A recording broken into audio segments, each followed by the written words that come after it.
ইফতারির আগে যে দোয়া ওইটা আল্লাহ ফিরায় না। ইফতারি করার আগ মুহূর্তে আমরা যে পেঁয়াজু, আলুর চপ, বেগুনি, হ্যাঁ এগুলো খান আপনারা? রুয়াবজা শরবত খান নাকি? এই যে সাজায় রাখা হয় ডিজাইন করে, এইগুলো রেখে যখন দোয়া করেন এই দোয়াটা আল্লাহ শোনে খুব। আল্লাহ বলে, কিরে ফেরেশতারা ঘটনা কি, এত খাবার কেন? আল্লাহ রোজা রাখছে। কি চায়? আল্লাহ ক্ষমা চায়। তো খায় না যে তৃষ্ণার, তো আল্লাহ আপনার ভয়। আমারা দেখছে না, আল্লাহ আপনারা দেখে নাই। জান্নাত দেখে নাই, আমার জাহান্নাম দেখেছে আল্লাহ কিন্তু জানে। তারপরে ফেরেশতাদের মুখ থেকে বের করা হবে। সুবহানাল্লাহ পড়েন। আমার জাহান্নাম দেখেছি কিনা বলো।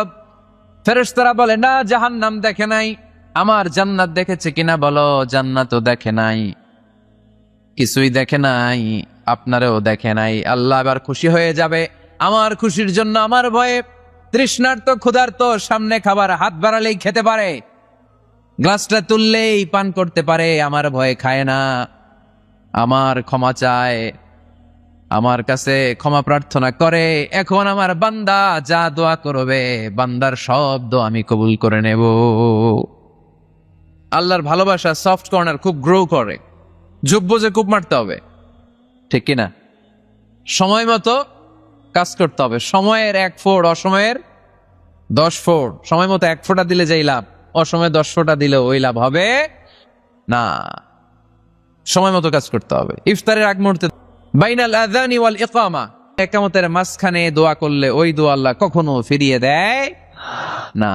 জোহরের আজান হয়েছে, সুন্নত নামাজ পড়ে বসে আছেন, মুয়াজ্জিন সাহেব আসে না, ইমাম সাহেবও বেরোয় না। এই সময়টা অনেকে কিছুই করে না, ঘড়ির দিকে তাকায় থাকে, মোবাইল টিপে, পাশের লোকের সাথে কথা বলে। কিন্তু এটা যে it's a very high time to make দোয়া, এটা যে দোয়া করার সবচেয়ে দামি সময়, এটা অনেকে টেরই পায় না। আজান ইকামতের মাঝখানে সময় পাইলে কি করবেন? লিস্ট করবেন কি কি লাগবে। আল্লাহ আমার টাকা লাগবে, আল্লাহ আমার পয়সা লাগবে, আল্লাহ আমার স্বাস্থ্য খারাপ, সুস্থতা লাগবে, আল্লাহ আমার ছেলে নাই, ছেলে লাগবে, আল্লাহ আমার মেয়ে নাই, মেয়ে লাগবে, আল্লাহ আগামী ইলেকশনে আমি দাঁড়াইতে চাই, আমার তুমি চেয়ারম্যান বানাই দিও। এগুলো লিখবেন। সুপার শপে গেলে কিন্তু আমরা লিস্ট করি, চাল লাগবে, ডাল লাগবে, রসুন লাগবে, পেঁয়াজ লাগবে, করি না লিস্ট? দেখেন দুনিয়ার জন্য কত কনসাস আমরা, কত সচেতন। কিন্তু আল্লাহর কাছে কি চাওয়া লাগবে ওইটা নিয়ে টেনশন নাই, লিস্ট করবেন আর চাবেন। এরপর আল্লাহর হাবিব বললেন, দুবুরাস সালাওয়াতিল মাকতুবা, প্রত্যেক ফরজ সালাতের পরে আমরা যে আল্লাহর কাছে দোয়া করি, ওই দোয়া কবুল করে কে? তাসবিহ পড়বেন আগে, এরপরে দোয়া। ওইটা আমাদের দেশে যেটা, ওইটা না। আসসালামু আলাইকুম রাহমাতুল্লাহ, আসসালামু আলাইকুম রাহমাতুল্লাহ, আল্লাহুম্মা আমিন ইয়া আরহামার রাহিমিন। হাসান, এরকম একটা দোয়া আল্লাহর হাবিব কিন্তু এরকম করতেন না, সাহাবারা করতেন না। ওনারা বসে বসে তাসবিহ পড়তেন লম্বা সময়। তাসবিহ পড়ে এরপরে দোয়া করেন, কবুল হবে। আয়াতুল কুরসি পড়বেন, কবুল করে নিবে কে? মান ক্বারা আয়াতুল কুরসি দুবুরা কুল্লি সালাওয়াতিন মাকতুবা লাম ইয়ামনাহু মিন দুখুলিল জান্নাতি ইল্লাল মাউত। প্রত্যেক ফরজ সালাতের পরে যে একবার করে আয়াতুল কুরসি পড়ে, তার জান্নাতে ঢোকার ক্ষেত্রে আর কোনো বাধা নাই। একটা জিনিস ছাড়া, মরণ। মরে না তাই জান্নাতে যায় না, মরলেই জান্নাতি। ইয়া রাহিম, ইয়া গফুর, ইয়া গফফার, ইয়া সত্তার, ইয়া জব্বার। দোয়ার শুরুতে এই নামগুলো ধরে ধরে যদি আবেগ নিয়ে, ভালোবাসা নিয়ে আল্লাহরে ডাকেন, দোয়া কবুল করে নিবে কে? এই দোয়ার মাঝখানে যদি 1 ফোঁটা চোখের পানি ফেলতে পারেন, কবুল হবে? কবুল করবে কে? চোখের পানি ফেলবার চেষ্টা করবেন। নিজেকে যত ছোট করে আল্লাহর কাছে উপস্থাপন করা যায়, যত ছোট করা যায় নিজেকে। আল্লাহর হাবিব সাল্লাল্লাহু আলাইহি ওয়াসাল্লাম মহাবিশ্বের শ্রেষ্ঠতম মানুষ, তিনি দোয়ার সময় আল্লাহরে বলতেন, আল্লাহুম্মা ইন্নী আবদুক, আল্লাহ আমি আপনার দাস, আমি আপনার গোলাম। ওয়াবনু আবদিক, গোলামের ঘরের গোলাম। ওয়াবনু আমাতিক, দাসীর ঘরের গোলাম, বান্দির ঘরের গোলাম। আমার বাবা আব্দুল্লাহ আপনার গোলাম, আমার মা আমেনা আপনার দাসী। সুবহানাল্লাহ পড়বেন না? কিভাবে নিজেকে ছোট করতে হয় আল্লাহর হাবিব সাল্লাল্লাহু আলাইহি ওয়াসাল্লাম ছোট করতেন। গুনার কথাগুলো স্মরণ করবেন, আল্লাহরে বলবেন, আল্লাহ আমি ছাড়া তোমার অনেক বান্দা আছে, কিন্তু তুমি ছাড়া আমার আর কেউ নাই, ঠিক কিনা? এইভাবে যত ছোট করে নিজেকে উপস্থাপন করা যায় দোয়াতে, এই দোয়া কবুল করে নেবে কে? এরপরে সম্মিলিত যদি দোয়া হয়, যিনি দোয়া করবেন তার প্রতিটা দোয়ার পরে আমিন বলা সুন্নাহ। যদি কেউ দোয়া করে রব্বানা আতিনা ফিদ দুনিয়া হাসানা ওয়া ফিল আখিরাতি হাসানা ওয়া কিনা আযাবান নার, তখন সবাই কি বলবেন? এই পদ্ধতিতে যদি আপনি দোয়া করেন, আল্লাহর কাছে প্রার্থনা করেন আর ফরিয়াদ করেন, আপনার দোয়া কবুল করবে কে? যখনই দোয়া করেন আপনার ডাকগুলো শোনে কে? তারপরেও বিশেষ কিছু সময় আছে, বিশেষ কিছু মুহূর্ত আছে, ওই মুহূর্তগুলোতে দোয়া করলে দোয়া কবুল করে কে? এর মধ্যে একটা মুহূর্ত হলো তাহাজ্জুদের মুহূর্ত। কিসের মুহূর্ত? তাহাজ্জুদ পড়েন তো আপনারা? হ্যাঁ, এখন আওয়াজ নাই গলায়। পড়ি? ফজরের নামাজই পড়তে পারি না হুজুর, তাহাজ্জুদ কেমনে পড়বো? ومن الليل فتهجد به نافلة لك عسى أن يبعثك ربك مقاما محمودا।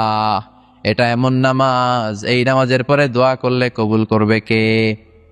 ওই মুহূর্তে আল্লাহ প্রথম আকাশে মনোনিবেশ করেন, ডাকতে থাকে, কার কি লাগবে চাও? টাকা লাগবে টাকা দেব, সম্পদ চাও সম্পদ দেব, সম্মান চাও সম্মান দেব, বউ লাগলে বউ দেব। আছে না নাই? লাগবে না? এদিকে তো বেশিরভাগ অবিবাহিত মনে হচ্ছে। বিয়ে করো নাই কারা কারা দেখি? পাইছে, সবার তো বউ লাগবে দেখা যায়। আল্লাহর কাছে চাইবা, দিবে কে? দেয়ার মালিক কে? মনের বাসনা পূরণ করে কে? ওই আল্লাহর কাছে যেন আমরা চাই। বিয়ের কথা শুনলে সব সজাগ, আর গমে ধরে না। এখন সজাগ জাতি, চাইতে হয়। যুবক ভাইরা চাইতে হবে আল্লাহর কাছে, নেককার স্ত্রী চাইতে হয়, নেককার সন্তান চাইতে হয়। তাহাজ্জুদের সালাতে যেন আল্লাহর আমরা বলতে পারি, আল্লাহ এমন জীবন সঙ্গিনী দাও, রূপবতী, গুণবতী, নেককার, যার সাথে দুনিয়াতেও থাকবো জান্নাতেও থাকবো। ঠিক কিনা? এই দাম্পত্য জীবন কি শুধু দুনিয়ায়? আমার স্ত্রী আমার সাথে জান্নাতে যাক, আমি চাই কি চাই না? মুমিনরা দুনিয়াতেও একসাথে, জান্নাতেও একসাথে। ঠিক কিনা? তাহাজ্জুদের দোয়া আল্লাহ ফিরায় না। এরপর আল্লাহর হাবিব বললেন, বৃষ্টির নিচে দাঁড়িয়ে দোয়া করো। বৃষ্টি যখন পড়ে বৃষ্টির নিচে দাঁড়িয়ে আপনি দোয়া করবেন, দোয়া কবুল করবে কে? আবার নামাজের মধ্যে 3 জায়গায় দোয়া কবুল হয়। নামাজের শুরুতে, সেজদায় পড়ে, সালাম ফিরানোর আগে। বিশ্বনবী রমাদান আল মুবারক আসার 2 মাস আগ থেকে প্রস্তুতি নিতেন। বিশ্বনবী দোয়া করতে শুরু করতেন রজব মাস থেকে, আর আল্লাহর কাছে বলতেন, আল্লাহুম্মা বারিক লানা ফি রজব ওয়া শাবান ওয়া বাল্লিগনা রমাদান। রজব শাবানে বরকতে দাও, রমজান মাসে গুনাহ ঝরাও। সপ্তাহ জুড়ে তুমি বরকতে দাও, জুমার দিনেতে গুনাহ ঝরাও। রজব শাবানে বরকতে দাও, রমজান মাসে গুনাহ ঝরাও। চিল্লায় পড়েন আমিন। রমজান আসার 2 মাস আগে বিশ্বনবী রজব মাস থেকে রমজানের প্রস্তুতি নিতেন। আল্লাহু আকবার। আর পড়তেন, আল্লাহুম্মা বারিক লানা ফি রজব ওয়া শাবান। ও আল্লাহ, রজব আর শাবান মাসে আপনি বরকত দেন। ওয়া বাল্লিগনা রমাদান, রমজান মাসে পৌঁছে দেন। এখন যে মাসটা চলতেছে এটা কি মাস? হ্যাঁ, তাহলে রমজানের প্রস্তুতি নেওয়ার দরকার আছে না নাই? রমজানের 2 মাস আগ থেকে উনি প্রস্তুতি নিতেন।